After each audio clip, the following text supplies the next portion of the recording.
느니라. 아멘. 오늘 본문은 교만과 겸손을 대비하여서 은혜의 조건을 설명하고 있습니다. 우선 사전적인 정의를 한번 살펴본다면 겸손은 남을 존중하고 자기를 낮추는 태도를 그것이 있는 것을 말하고, 교만은 잘난 체하고 그 잘난 체하는 태도로 겸손함이 없이 건방지다, 이렇게 사전에 표현되어 있습니다. 사람이 생각하는 정의도 의미가 있는 것 같습니다. 그렇지만 성경에서 말하는 겸손과 교만과는 좀 차이가 있습니다. 성경에서 말하는 겸손은 하나님 앞에서 자신을 낮추는 겁니다. 하나님 앞에서 자신이 하나님의 뜻을 행할 수 없는 존재임을, 죄인임을 스스로 깨닫고 자랑하는 것을 버리고 자신을 낮추는 태도, 하나님의 긍휼을 구하는 자세가 겸손입니다.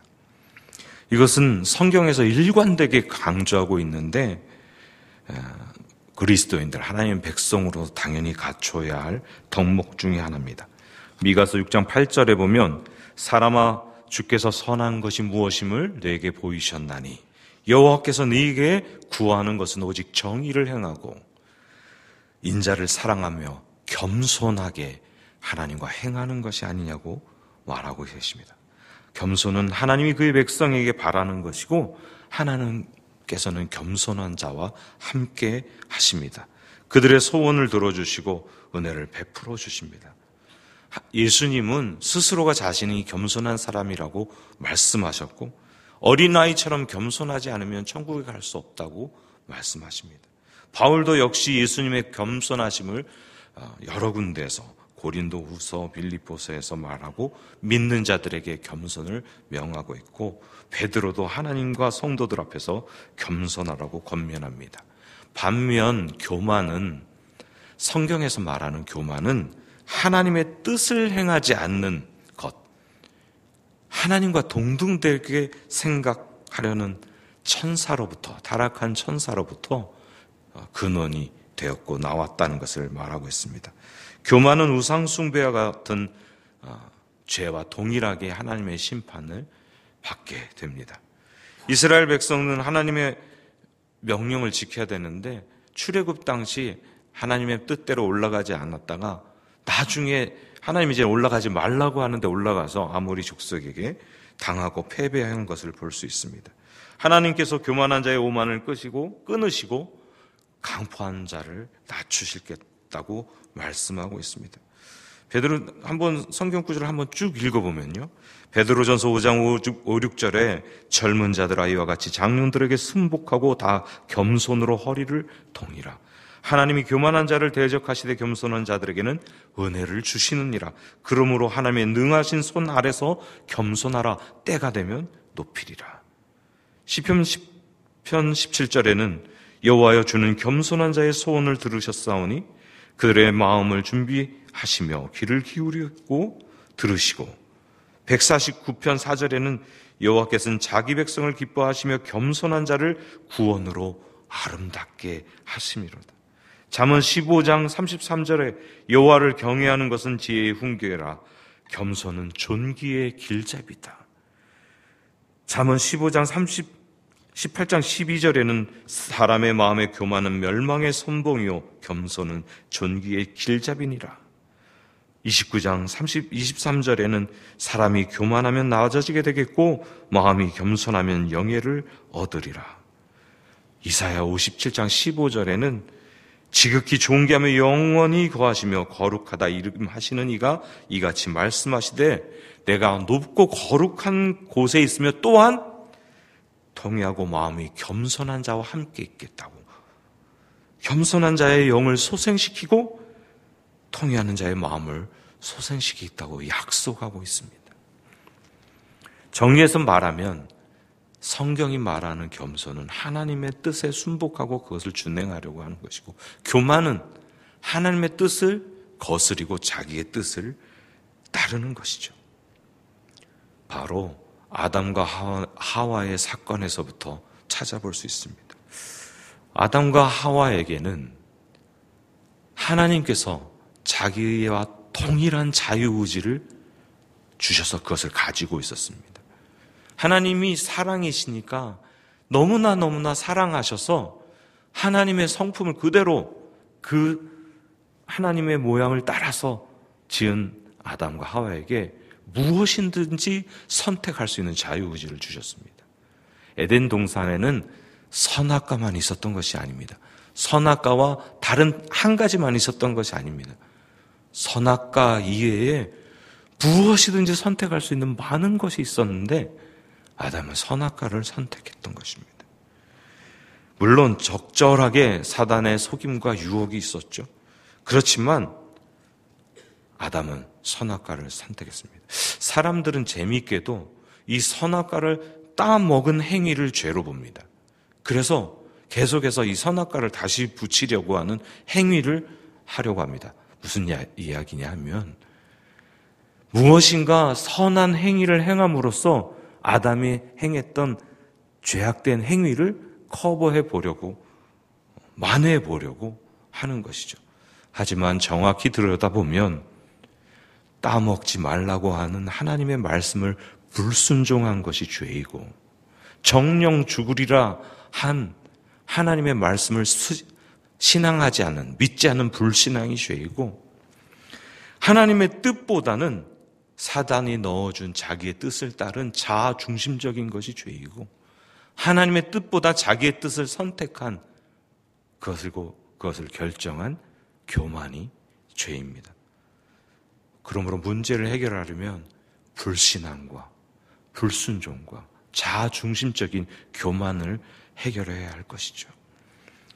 오늘 본문은 더욱 더 큰 은혜를 무엇이라고 설명하지 않습니다. 그러나 이렇게 볼 수 있습니다.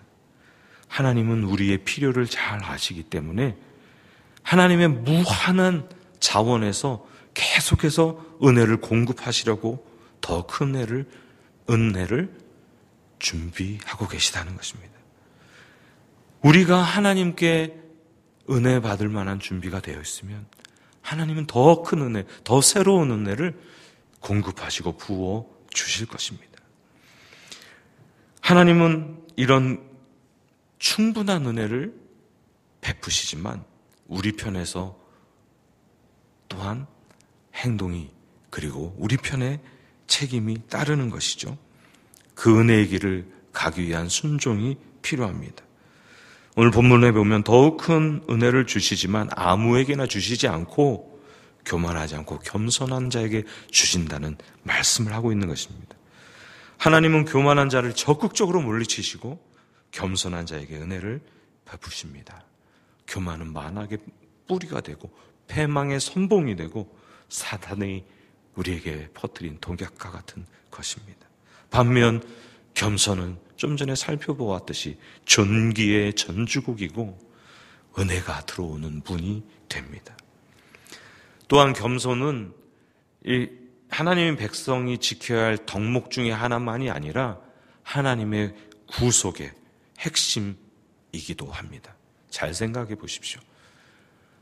온 우주를 창조하시고 만물을 다스리시는 하나님이 인간이 되어 오셨습니다. 인간 중에서도 종의 모습으로 오셨습니다.